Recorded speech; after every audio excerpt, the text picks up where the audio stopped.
Hi everyone, Simon Jacobson here. Nice to see you all.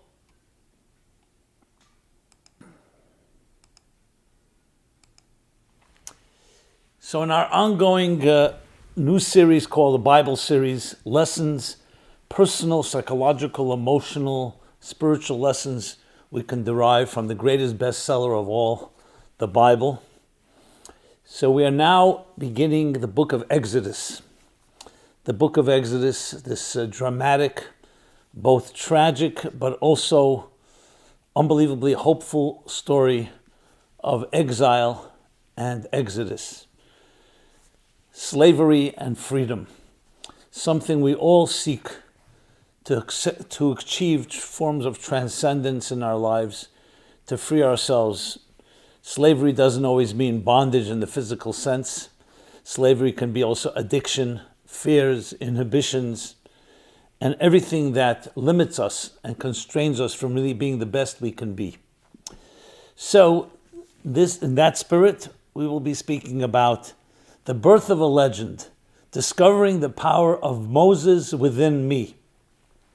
This program is dedicated with love by Michaela Ezra in honor of her parents Fran and Jack Ezra. Who cannot use some transcendence in their lives? You know, we can get so bogged down and controlled by all the circumstances of events, the demands, the expectations, the different experiences in life that don't allow us to really be ourselves. And then we can also, even worse, get trapped, as I mentioned, in all types of forces that consume us and don't really allow us to grow. I've never been able to really figure it out, but I've always wondered, how much time does the average person spend on fighting darkness, on fighting your demons, your skeletons? And that can be the different experiences, trauma that we experience as children, impressionable children. It can be the different invalidations that take place in our lives, disappointments, breached and betrayals of trust, of love. I mean, there's so many areas in life that we are wounded, we are hurt at times. And the question is, how much of it consumes us? And can we find a way to really free ourselves to some extent? And not only free ourselves, but to occupy ourselves more time with light than fighting darkness, with accessing light and spreading light than fighting darkness. So in the famous story, maybe one of the most famous stories of Exodus, the story of Exodus, we have the central character, the central personality is Moses. Moses, he's the one that's chosen by God to lead the people out of their bondage, out of their slavery, out of their exile. And remember, exile is not always a physical exile. It can be any form of displacement, dissonance. I mentioned inhibitions, fears, insecurities. Everything goes into that category. So having an individual, not just being redeemed by grace, but a human being of flesh and blood among us that led the way is a critical component in the story. He's not just an incidental character. He leads the way. He shows an example, because it's not easy to free yourself, even from negative forces. We sometimes get addicted to our own darkness. Everybody knows the Stockholm Syndrome, where you can get attached to your kidnapper, to your abuser, even to, God forbid, someone who's a wife beater. Maybe because of the known evil is better than the unknown evil, or just our vulnerability causes us to become dependent. Without getting into the whole analysis of it, it's not that easy to find freedom. When you've been breathing toxic air for a long time, it becomes increasingly difficult to get out of that. Because when you start breathing fresh air, you can even start coughing and thinking it's not natural. That's how deeply ingrained some of our traumas can be within ourselves. So it's not just a simple thing to say, okay, you know what, time to leave Egypt, time to leave your slavery. Addictions, we get addicted to our addictions, also psychologically and emotionally. So the idea, the concept of a human being, a Moses, is critical in this story, because here you have an outside person who was actually not enslaved, was able to lift them up. Einstein said you cannot solve a problem from the same system where the problem was created. In the Talmudic terms, it says a person cannot untie themselves. A person in fetters cannot untie themselves. When you're in a pit, you need someone to throw you a rope. When you're subjective and have blind spots, it's very difficult to see those blind spots. That's why we need an objective, fresh set of eyes to look at it that way. What's more fascinating even is the mystics tell us that every character and every personality in the Bible is actually an archetype within each one of us. We have a Moses within us, just as we have an Abraham, an Isaac, a Jacob, a Sarah, Rivka, Rachel, Leah, and all the characters, even the so-called negative characters, because we have our egos and alter egos, we have split personality elements, we have parallel worlds. So Moses represents a force within each one of us. And why is that so vital? Because, when we're young children, we think everything is possible. Look at children. They have that type of absolute optimism. They don't even think in terms of what can I not do. Everything is possible. So you can dismiss it as immature, as naive, but you could also see it as something very pure, because they haven't been jaded yet. They haven't been hurt yet. And there's a certain power to them. When we get older, and once we've experienced hurt, pain, loss, disappointment, duplicity, disappointments, as I mentioned, trust has been breached, promises broken, dreams shattered. I don't want to go on, sounds depressing a bit. So at that point, we begin to lower our expectations, we lower the bar. And when you ask someone, so what have you actualized your potential? The people say, you know what, in this world, I'm not going to actualize all my potential. Maybe a bit, maybe a little. As we get older, some people just say, actualize potential. I'm happy if I can get away today without being scathed, without being hurt. If you come away unscathed, undamaged, many people think that's success. But you have tremendous potential within you. And we don't even know what it is, because that's why it's called potential. Is it possible to allow ourselves to transcend those disappointments and allow ourselves to actualize potential? And that's the Moses within you. The force, the courage, the strength, that leader within you, within your soul, within your spirit, that gives you that confidence that you can get out of any given situation, no matter how difficult it may be. So you can call the person that you can call that force Moses. You can call it another name, but the concept is critical to know, because when you know that your soul has that capacity, it changes everything. Many of us give up because we don't know whether we can do it. So doubts begin to seep in, and once you're doubtful, you say, maybe not worth the risk.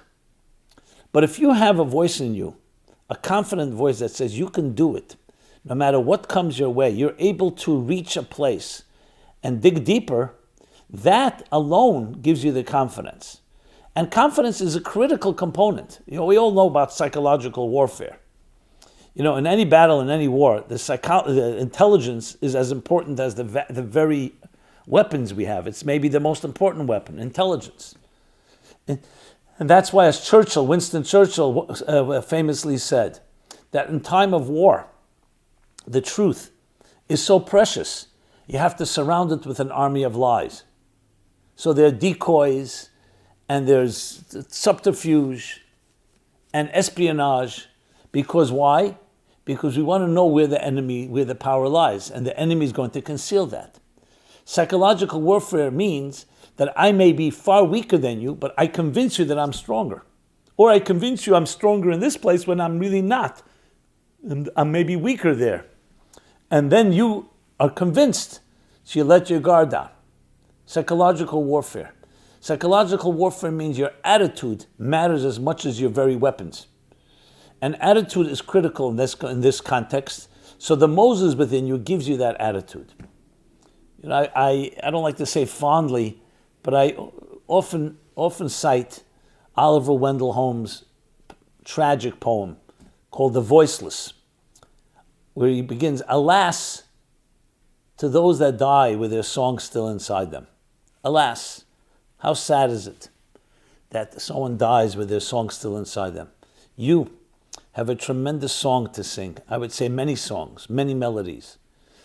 But different forces in life, including the the pressure for conformity to our parents' standards and expectations, to our educators, to society, to friends, to peers, to what feels like you belong, pressures us to often sing someone else's song, or not to sing our song, and we don't have the courage to often sing our own original melody. And that's how sad it is. The Moses in you helps you sing.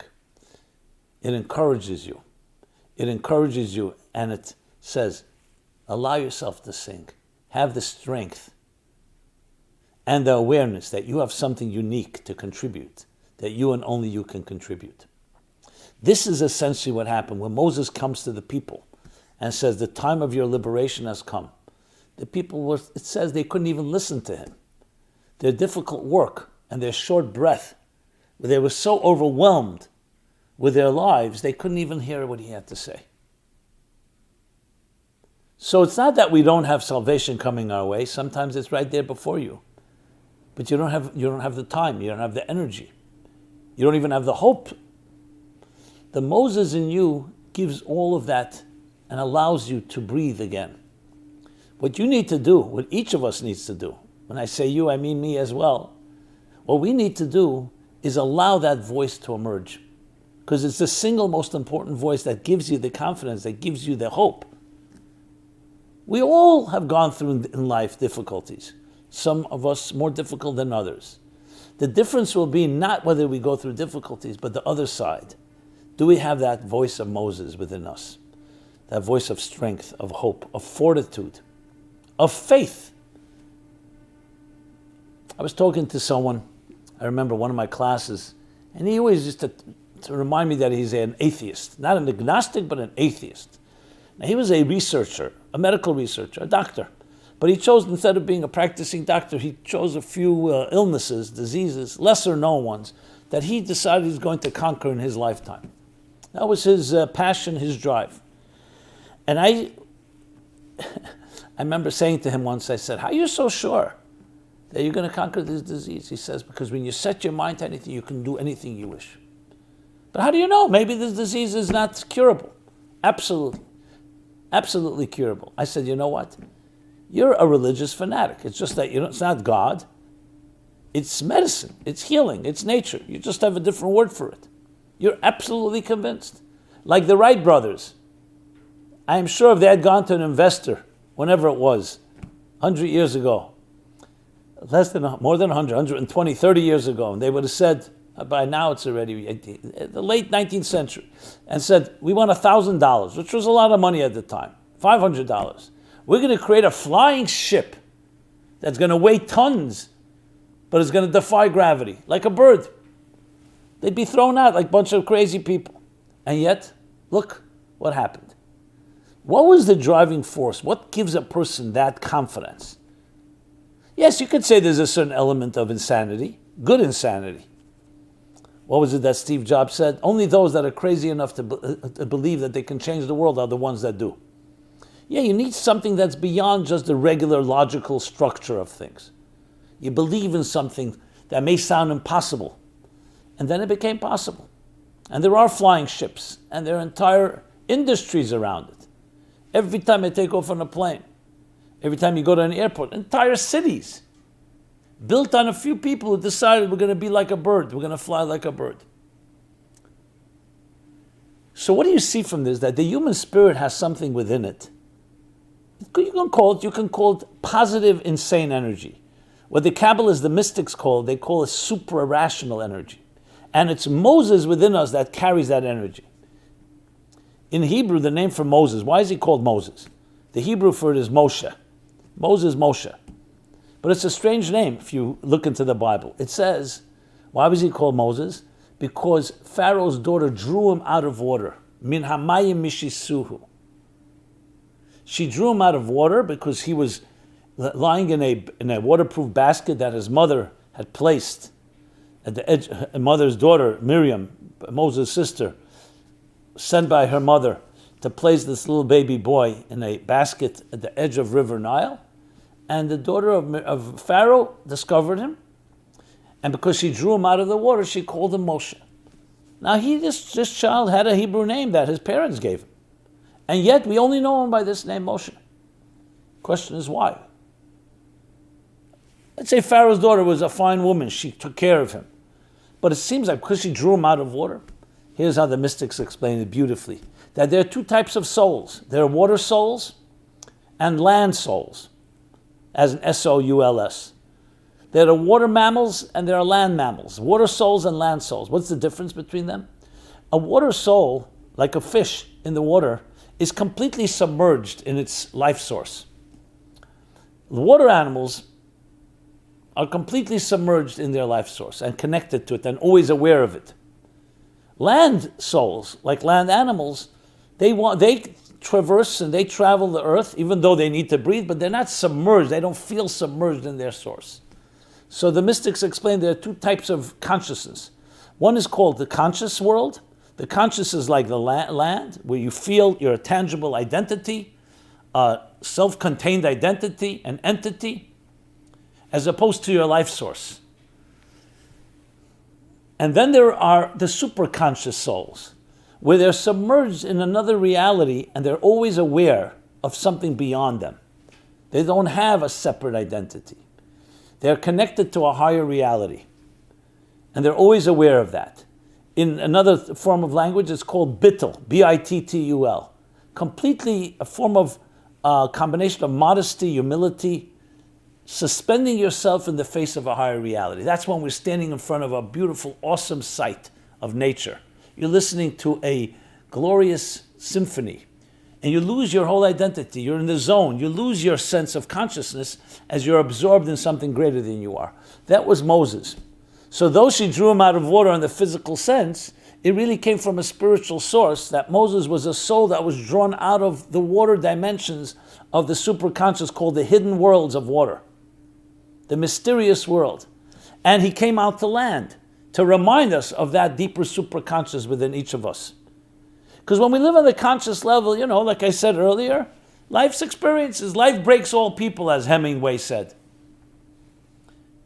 And some are stronger in the broken places. Well, he wasn't one of those someones. And so many others that succumb. Because in conscious world, logic and rationale dictates, you know what? Okay, I did try something. I was very idealistic and very hopeful. It didn't work out. I got hurt. I'm not going to do it again. That's the rational mind. The superconscious says, what do you mean? You know what kind of potential you have? You know what else is going on within you? Look at water. We don't even recognize what's under the water. If we didn't have scuba diving, if we didn't have cameras, if we never went undersea, you'd say there's a few fish. Here and there you see a fin, a whale, some other objects, some other animals. But then you look underwater. The world is more complex underwater than it is on land. There are more species and creatures. 2/3 of Earth is covered by water. What does it represent? It represents that internal world. It represents the embryonic fluids of the 9 months that we're in our mother's womb. These are superconscious forces at work. We don't remember it. But that's the state of total attachment, total connection, total fusion. It's once we're born and the umbilical cord is cut, we become conscious individuals, and somewhat a dissonance is created between our superconscious and our conscious. And our conscious tells us everything is rational. Rational, right, brothers? You're not building a plane. That's ridiculous. Put your energy elsewhere. You're not going to conquer diseases. That whole hopefulness, that whole type of I can achieve the impossible, comes from the superconscious. So Moses is the bridge between water and land. Moses is the bridge between the superconscious and the conscious. And it's right here within you. You don't need to go get it anywhere. You just have to access it. So how do we access it? Number one is awareness. The 3 key pillars I talk about. The spiritual spa, talk about water. Immerse yourself in your spiritual spa. Study, prayer, action, cognitive, emotional, and behavioral conditioning. So when you put your mind and you focus a bit on the superconscious, you read about it, you study about it, you hear about it, it opens up new vistas, new horizons. It's like climbing a mountain and you see new horizons.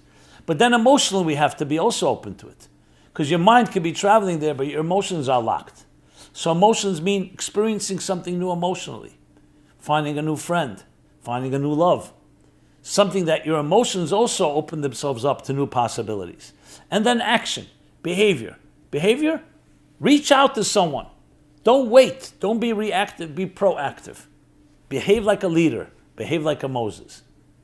And these three elements, which is our conscious, cognitive, emotional, and behavioral, open themselves up to the superconscious.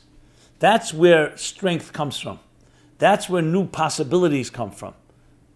That's where the ability to dare, to risk, and recognize the greatest risk is not taking any risk at all. That's when you open up the new channels of your soul that are within you. Many ways, it's like the child within you, and not allow yourself to be affected by the events that happen. Yes, be wise, be seasoned. You become experienced through trial and error, but never lose the hope, the sparkle in the eye. The Moses within me, the Moses within you, allows you to achieve true redemption, personal and global redemption. To look at a situation and find new solutions, not ones that you used till now that either didn't work or worked partially. To look at things with a new set of eyes, to recognize the hope that lies within your deepest part of your spirit, and also help others to do the same by encouraging. And as we encourage each other, the Moses within each one of us speaks to ourselves and to others. That's what creates the magic, the miracles. So my dear friends, you have unbelievable gifts right inside your soul right now. You have to access them. We have to become aware of them. Don't ever underestimate yourself. Recognize that you have tremendous greatness. Yes, a legend was born in this week's chapter, but this legend is you. You have everything you need to be able to achieve this. And we're here for each other to support, to encourage, and sometimes to remind us of songs we may have forgotten, songs that we may have neglected to sing. And there's nothing greater than learning to sing your own song. And when you do so, you enhance everybody else's song as well. So, this has been Simon Jacobson. I thank you for listening. Meaningfullife.com is our website. There is it's our central headquarters for all activities we do, our programs, our events. You have a calendar there, and the different topics. You can easily search by topic, by keyword. We're on all the platforms. So if you've liked what you've heard, please share. And I'd love, above all, to hear your feedback, your thoughts, your comments, your critique, your suggestions, anything to enhance the synergy that connects us all, the Moses within each one of us, becoming one tremendous symphony of music of all the songs, the unsung songs, and the ones that were sung in new ways, in beautifying your world and the world around you. Be blessed, and thank you so much.